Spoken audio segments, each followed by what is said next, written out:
구약에서 간음에 대한 언급은 몇 번 나오는데 레위기 20장을 보면 남자가 다른 남자의 아내고 자기 이웃집안에 간통하면 간음한 두 남녀는 함께 반드시 사형에 처해야 된다. 둘 다 사형에 처하게 되어 있죠. 또 신명기 20장 22절에는 어떤 남자가 남의 아내 정을 통하다 들떠실 때는 둘 다 죽여서 이러한 악을 이스라엘에서 뿌리를 뽑아야 한다.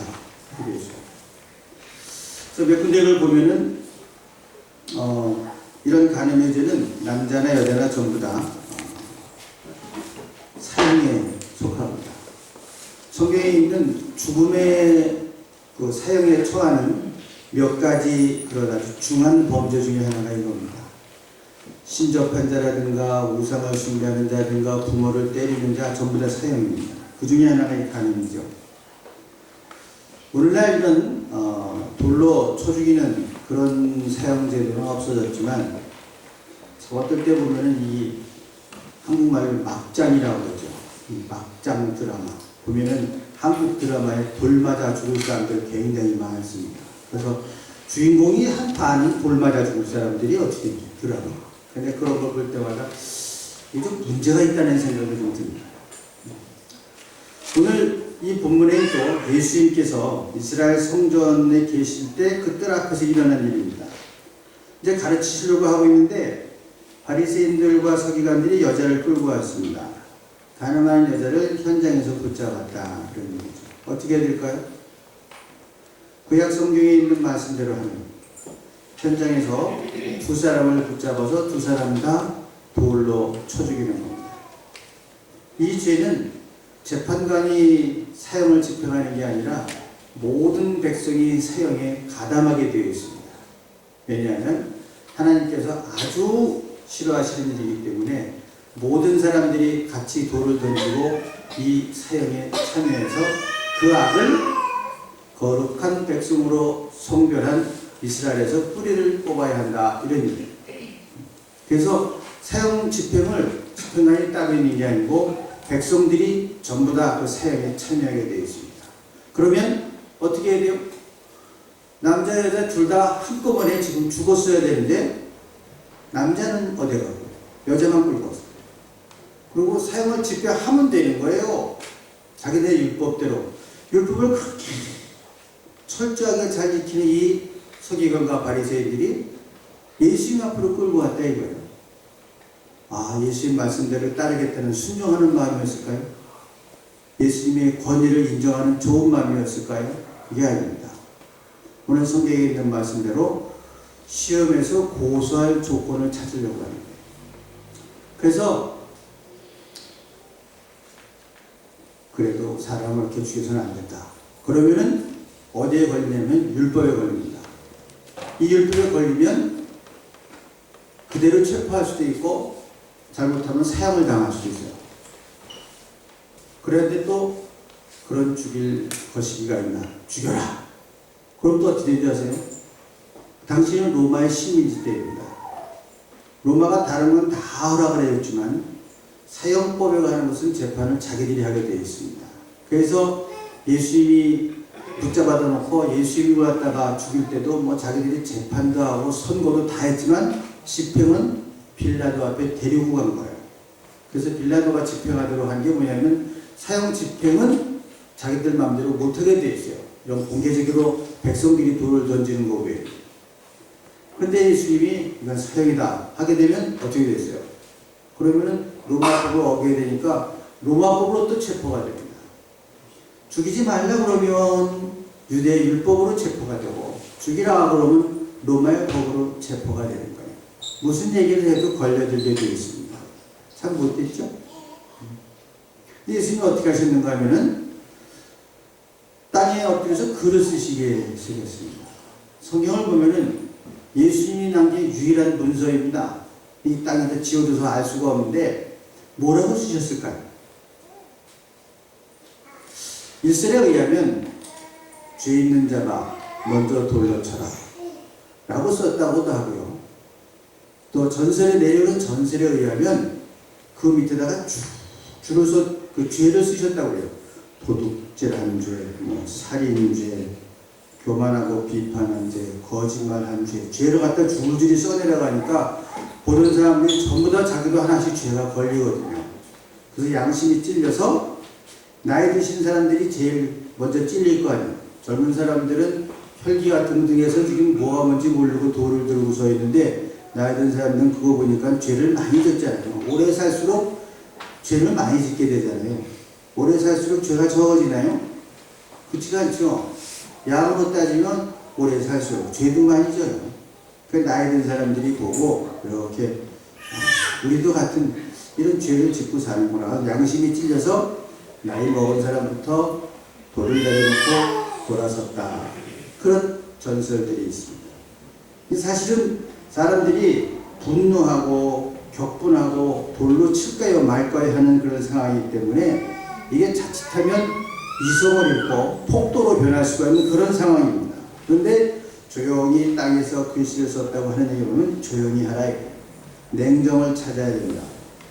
이게 감정에 붙들리고 분노와 격분에 휩싸일 때는 아무 생각도 없어집니다. 그리고 이성도 신앙도 흐려지게 되어 있습니다.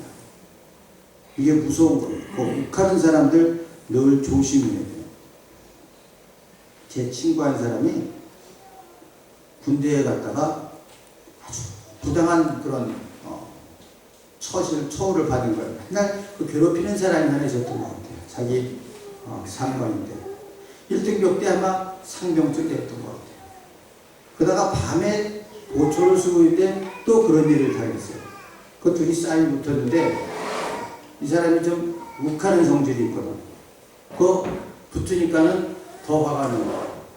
그래갖고 바닥에 눕히고 옆에 있는 이만한 돌을 집어들었어. 그리고 찍어 쓰는 살인죄예요. 머리가 깨져서. 근데 그래도 이게 신앙을 했던 사람이라서 이걸 찍으려고 그러는데 자꾸 누가 오른손을 붙들더래. 귀찮게. 그래서 확 해서 시원하게 찍어야 되는데 자꾸 누가 손을 붙들어서 나중에 정신을 차려고 보니까 돌이 이만하더래. 그거 내리쳤으면 그 인생 끝나는 거였어요. 성령이 또 그렇게도 역사하시는 것 같아요. 사람이 분노에 쌓이면요 이성도 잃어버리고 물불을 안 가리게 돼 있어요.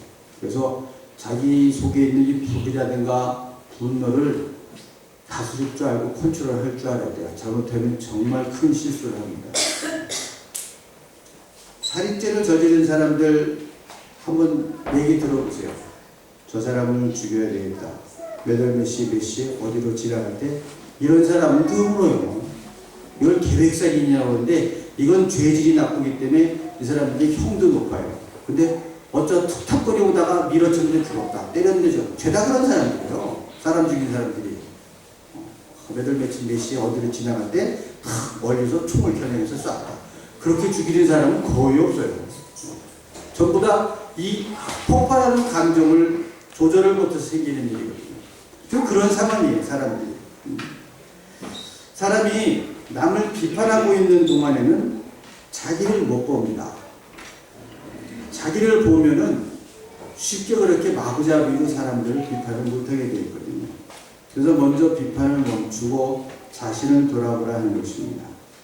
갈라디아서 6장 1절의 말씀처럼 남의 실수와 허물이 드러나거든 내 자신을 돌아보아 너도 시험받을까 두려워라 하는 말씀.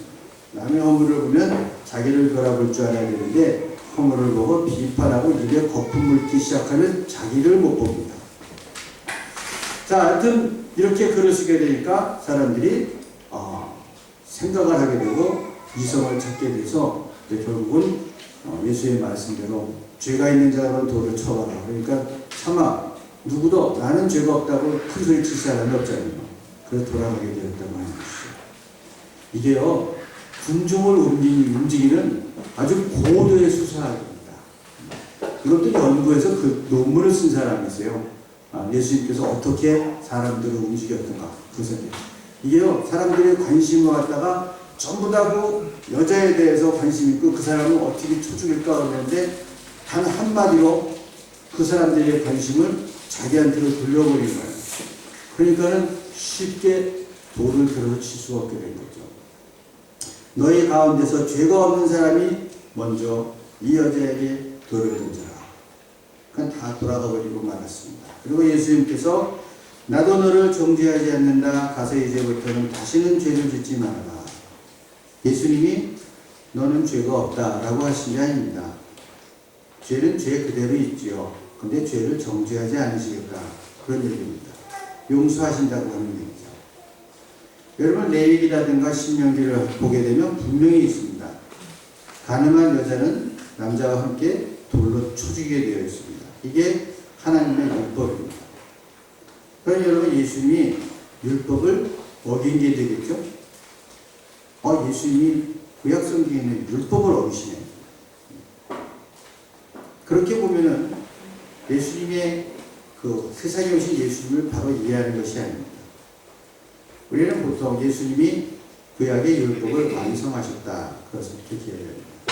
왜냐하면 하나님께서 우리에게 율법을 주신 이유는 이것을 지켜야 되고 안 지키면 죽는다.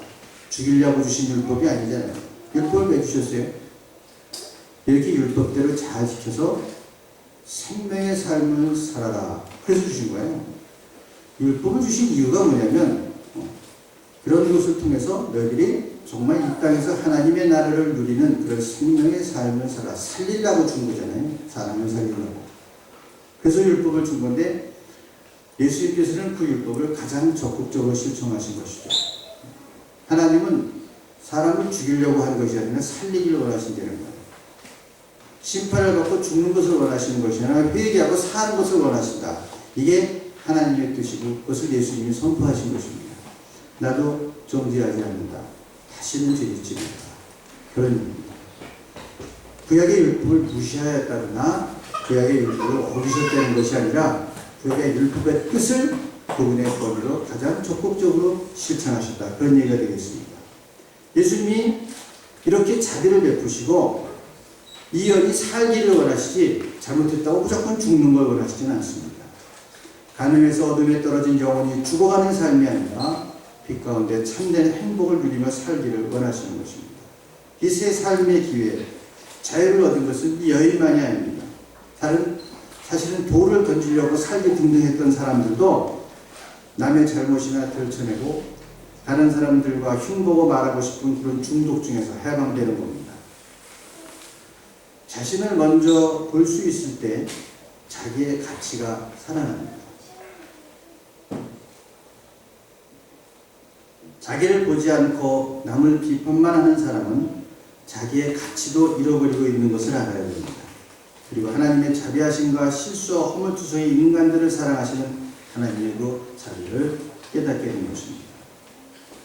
자, 이 사건이 벌어진 것이 바로 성전 뜰입니다. 시간과 장소는 바로 그 성전 앞에서 예수님이 하나님의 뜻이 무엇인가를 가르치러 왔던 바로 그 장소입니다. 하나님의 뜻은 법대로 심판해서 죽는 걸 원하시는 것이 아니라 회개하고 사는 것을 원하신다고 하는 것입니다. 그래서 나도 너를 정죄하지 않겠으니 다시는 죄짓지 마라. 이제는 회개하고 교회에 나가고 열심히 신앙생활하라. 새 삶을 시작해라. 이런 얘기입니다. 예수님을 통해서 용서하신 죄를 끌어안고 그것을 새로운 삶을 주시기를 원하는 것이 바로 하나님의 마음이라고 하는 것입니다. 그런데 신앙생활을 하면서도 교회에 꾸준히 나오시면서도 스스로 자기를 용서하지 못해서 괴로워하는 사람도 있습니다. 생각만 하면 그 실수를 자기가 용서하지 못하고 자기의 죄를 자기가 용서하지 못하고 그냥 이게 내 죄라고 꼭 씹고 있는 사람들도 있습니다. 하나님도 정죄하지 않는데 자기가 용서를 못합니다. 하나님은 그런 것들 다 내려놓고 회개하는 심령을 기뻐하십니다. 우리들이 입술에서 이 자비와 긍휼의 하나님을 감사하는 이런 고백과 찬양이 끊어지지 않기를 바랍니다. 용서를 하시는 하나님은 용서하시고 다시 살기를 원하시지 그것 때문에 너 그런 죄를 졌으니까 아주 그 죄를 끌어안고 일생 어둡게 살고 이렇게 살기를 원하지 않으신다고 하는 것입니다. 바로 용서받은 기억이 있기 때문에 그런 용서받은 기억을 명심하고 사는 사람은 다시 그 죄가 다가오면 이게 내가 용서받은 죄라고 하는 생각 때문에 멈출 수 있게 됩니다. 이건 아니지, 이리로 가면 안 되지, 그런 생각이 들게 됩니다. 그런데 용서받은 그리고 회개한 그런 감격이 없으면 계속 자기만 꾸짖고 비판하고 그 죄를 다시 범하지 않을 힘도 없습니다. 하나님이 원하시는 것은 우리가 빛 가운데 행복한 삶을 사는 겁니다. 많은 것을 가지고도 불행하고 어두웠고 불평 많은 삶을 사는 것이 아니라 용서하시는 그 뜻을 깨달아서 행복한 충만한 삶을 사는 것이다 이거예요. 오늘날 우리가요, 다른 사람들이 다 알만한 잘못을 저질렀을 때 돌을 던지진 않아요. 요즘은 돌을 던지려고 해도 얼마나 포장을 잘하려는지 들고 던질 돌도 없어. 그거 맞아 죽을 돌이 아케에서 여러분 찾아도요, 우리 교인들이 나가서 들고 던진 돌이 없어요. 그거 제가 어떻게 하냐면요, 학교에서 대응할 때 보니까 던질 돌이 없더라고요. 전부 다 아스팔트를 깔아놔서요, 돌을 던질 게 없어갖고 어떻게 되면 돌을 파냈어. 학교 앞에 보면 이렇게 요만한 돌들을 쫙 박아놓은 거 있잖아요, 이렇게. 그걸 파서 던졌다니까. 무모하게 싸웠어요. 돌을 던지진 않죠. 오늘날 우리들이 공개적으로 또는 다른 사람들이 보기에 다 실수하고 잘못한 것에 돌을 던지진 않지만 뭘 던집니까? 차가운 시선을 던집니다. 대놓고 입으로 비평을 하진 않지만 차가운 시선을 던지고 비판하고 냉소적인 눈길을 던지고 말을 던집니다. 그리고 그 마음에 지우기 힘든 상처를 입힙니다. 아직도 자기 혀에 재갈을 먹이지 못해서 남에게 이런 돌을 던지고 죽이는 사람들이 많습니다. 예수님의 목소리를 가만히 들으셔야 됩니다. 제발 말로 사람 죽이지 말고 눈길로 돌 던지지 마십시오. 그것도 교회 안에서. 예수님은 오늘도 우리에게 똑같은 소리로 말씀하십니다. 자신은 죄 잊지 말고 밝은 사람 살아. 나도 너를 용서한다. 정죄하는 하나님이 아니라 용서하시고 새 삶을 살기를 원하시는 하나님, 이것이 하나님의 뜻입니다. 작년에 한동안 한국에서 아주 유명했던 걸 레미제라블이라고 했죠. 도미고의 그런 작품인데요. 거기 유명한 장면이 나옵니다. 이 장발자녀 그 빵 한 조각 먹다가 훔친 죄로 들어갔는데 너무 억울하고 분해서 탈옥하고 잡히고 그러다가 그만 장발장이 19년 만에 감옥을 나오니까 세상 사람들이 다 그를 냉대했습니다. 그런데 어느 늙은 주교가 받아줘서 거기서 이제 저녁도 먹게 되었고 잠자리까지 마련해 주었는데 그 성당의 은초대를 생각하니까 큰 돈이 되겠거든요. 그래서 한 2천 잡아보자 하고 은초대를 훔쳐갖고 도망가다 경찰한테 붙잡히고 그래서 그게 다시 그 교회로 끌려왔습니다. 그때 그 주교가 그러죠. 아니라고, 훔친 것이 아니라 내가 선물로 줬고 나한테 고맙다고 인사까지 하고 갔는데, 그러니까 어떻게 경찰이 잡아넣을 수가 없죠. 다시 그 교회 안에 들어온 장발장에게 그 주교님이 그런 얘기를 합니다. 장발장, 이제는 더 이상 악에 속하지 말고 선에 속하십시오. 나는 이 촛대로 당신의 영혼을 샀습니다. 그 오랜 세월을 당신은 감옥에 있었지만 사람이 바꿔지지 않았습니다. 그러나 이 시간에 당신을 용서함으로 당신의 영혼이 달라진 것을 믿습니다. 이제는 악에 속하지 말고 선하게 사십시오. 용서하는 뜻이 여기에 있습니다. 장발자는 여기서 변화됩니다. 그리고 새 사람이 되어서 새로운 일들을 이어가고 시도해가기 시작합니다. 누가복음 6장 36절 이하 보면 이런 말씀이 있어요.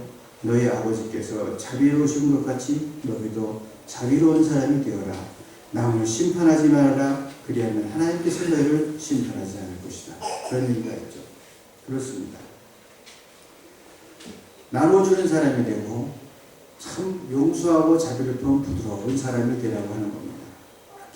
뾰족뾰족하고 그렇게 살 필요 없다는 거예요. 하나님은 그런 분이 아니시고 하나님이 원하시는 인격도 그런 인격이 아닙니다. 그 미국의 유명한 실업가인 그 클레멘트 스톤이라는 사람이 성공적인 삶을 사는 철학 그러면서 글을 썼는데 5가지의 요약을 해놨어요. 재밌더라고요. 이 사람은 믿음을 갖고 장사를 하는 사람입니다. 그래서 성공적인 삶을 사는 방법이 5가지인데 첫째는요. 하나님은 언제나 좋으신 하나님이라는 것을 알아야 됩니다. 그분은 항상 우리에게 좋은 걸 주시기로 합니다. 우리 아버지가 우리 어머니가 내가 한국에 가면 항상 좋은 거 주시기를 원합니다. 먹는 것까지. 아유 독일에서 제대로 먹지도 못했지. 그래갖고 아침에 눈 떴는데 시차가 아직 극복이 안 됐잖아요. 갈비 굽고 있어요. 이야 정말 아침에 빵 한 조각에 커피 먹다가 갈비 먹을 생각하니까요 무거워갖고 저거 먹으면 소화가 될래나. 여러분 한국 여름이 얼마나 덥습니까? 부엌에서 가스로 쥐고 갈비 구우면요 부엌이 후끈후끈해요. 그래도 갈비 고대십니다. 그거 먹이려고. 자식한테 잘해주는 그 부모의 심정처럼 하나님은 좋으신 하나님의 걸 항상 알아요. 하나님 우리 벌 주시려고 하네요. 어떻게든지 좋은 걸로 복되게 하시려면 하나님은 그거 알아야 된대요. 두 번째는 뭐냐면 진리는 언제나 진리인 것입니다. 언젠간 드러난다고 하는 거예요. 진리는 언제나 진리이지 감춰지지 않는다고 하는 것입니다. 세 번째, 사람은 환경을 변화시킬 수 있다. 환경에 지배를 받는 것이 아니라 변화시킬 수 있는 힘이 있다. 잔발잔이 변하는 것처럼 사람과 성령의 역사하시면 변화되는 거 믿으라고 하는 것입니다. 세 번째는 사람은 창조적인 존재다. 하나님께서 우리를 그렇게 만드셨기 때문에 끊임없이 크리에이티브하게 일할 수 있다는 거예요. 그런데 우리가 피곤하고 나태하고 게을러서 못하는 것이 항상 창의적일 수 있다는 거예요. 세 번째는 기도는 기적을 일으킨다. 5번째는 기도는 기적을 일으킨다. 이 5가지를 기억하고 참 믿음으로 기적을 일으킨 사람인데 그런 철학이 있더라고요. 기도는 기적을 일으킨다. 이게 장사하는 사람이 쉽게 할 수 있는 얘기가 아니에요. 열심히 보고 있으면 주가가 보인다. 이런 얘기를 할 수 있을지 모르겠지만 기도는 기적을 일으킨다. 이게 이 사람의 5가지 그런 삶의 철학 가운데 마지막 말이었어요. 전 참 그 글을 보면서 난 장사는 전부 다 거짓말하고 이래야지만 장사하는 건 줄 알았는데 꼭 그런 것 같지 않아요. 제 후배 중에 MGM인가? 그 가방도 만들고 그거 만드는 후배가 있습니다. 우리 신학과 후배. 정말 믿음으로 그 기업이 일어가요. 거짓말 같은 거 안 해요. 아주 정말 탈세하지 않고. 독일에는요, 또 여러분 구두들 싼 구두 다이히만이라고 하죠. 다이히만이라고 하는 기업이 있습니다. 기업이 굉장히 구두를 싸게 만들고 좋은 구두를 만들죠. 이 사람들은 독실한 기독교 집안입니다. 대대로. 그래서 다이히만의 문제가 뭐냐면 어떻게 싼 구두를 만들어 올 수 있느냐. 노동력 착취가 아니라 이런 것들 때문에 인터뷰를 했어요. 지금 다이히만한 회장이. 물론 싼 거는 중국에서도 만들어 가지만 절대 그런 노동력 착취하지 않는 거예요. 그 지방에 가장 적정한 노동력 임금을 다 주고 만들어 오고 디자인 이런 것들은 유럽에서 하지만 생산연에서 하지만 그런 나쁜 작업 환경이라든가 사람이 건강을 해치는 그런 자격 환경을 만들어가면서 착취하지 않는 거예요. 자그마치요 슈피겔지에 3페이지가 4페이지를 인터뷰를 했어요. 슈피겔 기자하고 지난달에. 근데 참 한국 같으면 절대 그런 질문 못해요 기자가. 근데 이게 독일이니까 참 독일답게 질문하지만 기자가 이런 질문을 했어요. 당신의 가정은 대대로 기독교 집안인 걸로 알고 있습니다. 오늘 인터뷰하는 것이 하나님 앞에 하나도 거짓이 없다고 말씀하실 수 있겠습니까? 야, 참 지독하게 정말 한국 같으면 그런 질문을 하면 나가라고 나가. 인터뷰 안 한 걸로 하고. 근데 자기는 하나님 앞에 부끄럽지 않게 얘기할 수 있다고 얘기해요. 저는 난 그 다이히만 구두를 보면서 그냥 싸고 좋다고만 들었는데 다이히만 그 사람이 수양회장도 갖고 있고 그래요. 기독교 수양회관도 대여하고 그러는데 이 믿음 갖고도 신앙만 갖고도 이렇게 기업을 일으킬 수 있구나. 이걸 보면서 내가 그런 생각을 했어요. 여러분 하나님께서 우리에게 원하시는 건요 수단과 방법을 가리지 않고 행복해지겠다 그런 거 원하지 않으세요. 이러한 모습으로 내가 주고는 내가 원하는 내가 너한테 주고자 하는 행복을 누리는 사람이 되는 거예요. 그 내가 너를 용서하는 것처럼 왜 실수하지 않고 죄짓지 않겠어요? 그러나 내가 너를 용서한 것처럼 너도 그러한 마음으로 사람을 대하고 사람을 살리는 기억을 하라는 거예요. 참 가슴을 울리는 그런 얘기를 여러 개 제가 읽어봤습니다. 마음을 돌리라고 하는 거예요. 비판하지 말고 착취하려고 하지 말고. 회사도 그렇고요. 교회에서도 그렇고 누가 좋은 대접을 받은 줄 아십니까? 후덕하고 자비로운 사람입니다. 만약 예수님이 말이야 이렇게 상상해 봅시다. 알렉산더나 또는 나폴레옹처럼 총칼을 휘두르면서 500만 명이나 1천만 명을 갖다가 살성을 하고 유럽 전체를 기독교화했다고 생각해 봅시다. 만약 그렇다면은 그런 개선된 장군으로서 기독교를 전파했다고 하면 누가 왜 2000년 동안 그 이름을 높이고 경배와 찬양을 드리겠습니까? 그것은 안 되는 거예요. 그분의 자비로운 마음과 용서하신 은혜로 이 복음이 전파되었기 때문에 사람들이 경배와 찬양을 드리는 것이 힘으로 밀어붙여갖고 총각을 밀어붙여갖고 믿을래 안 믿을래 믿는다고 그러면 살려주고 안 믿으면 칼 붙이고 그래서 기독교를 전파했다고 하면 이 기독교가 예수님이 이런 경배와 찬양을 받지 못했을 거라고 하는 것입니다. 그러니까 여러분 그 용서하시는 요즘 말로 부드러운 사람들이 되십시오. 부드러운 사람이 부드러워야 되고요. 또 말씀을 받아들이는 모습이 또한 부드러워요. 이게요 딱딱하면 안 돼요. 스포츠처럼 보들보들해야지 착한 물을 쫙 빨아들이잖아요. 그것처럼 하나님의 말씀을 받아들일 때 부드러운 사람이 되고 하나님의 말씀으로 살 때 부드러운 사람이 되어야 된다고 하는 것입니다. 예수님께서 율법의 잣대로 그냥 간단하게 돌로 쳐 죽이라고 하는 것이거든요. 죄가 없는 사람을 먼저 돌로 쳐라. 그 부드러운 말에 살기 등등했던 사람들이 다 돌 내려놓고 고개 숙이고 돌아갔다 이런 얘기입니다. 그래서 그러한 부드러운 마음이 돼야 돼요. 그래야지만 세상을 변화시킬 수 있는 사람이 될 수 있습니다. 그 부드러운 사람이 어떤 사람이냐? 이해하고 잊어버리고 사랑하고 기도하는 사람이에요. 다른 사람을 이해하려고 하고요. 또 좀 잊어버려 줄 줄도 알아요. 이 유학생활도 그렇고요. 여기는 교민생활도 그렇고 독일에 사는 생활이 다 그렇습니다. 여기서 기란 3년 살다가 뭐 직장인 뮌헨 돼서 뮌헨 가서 5, 6년 살다가 뭐 파리에 가서 한 7년 살다 이러고 지나다니면요 다 새로운 사람을 만나고 새롭게 시작할 수 있어요. 근데 독일 교민사회나 유학생활이나 독일 사회가 뻔해갖고요 한국 사람 해봐서 3년 5천 명밖에 안 되니까 여기서 나쁜 짓 하고 딴 데 가면요 뮌헨 가도 다 뮌헨 가면 일주일 만에 다 오고 걔는 사기치고 왔다 다 알잖아. 이래가지고 어디 가도 다 그냥 쫓아다녀요, 그게. 그 내때를 갖다가 세상 끝까지 쫓아갈 거야, 아마. 근데 좀 잊어버리려는 거예요. 한 10년, 20년 되면 잘못하면 잊어버려야죠. 기대해보자고요. 또 새롭게 시작할 수 있고, 새로운 사례를 될 수 있다는 가능성으로 좀 잊어버려주죠. 근데 그거 아니야? 생생하게 30년, 40년을 기억하는 사람들이 있어갖고, 나중에 자서전 쓰려고 그러는지, 그냥 바로 그냥 기억을 해요. 좀 잊어버려주고 부드러운 마음으로 사랑의 몸짓을 할 수 있으면 좋겠다고 하는 것입니다. 그리고 좀 축복하는 그런 기도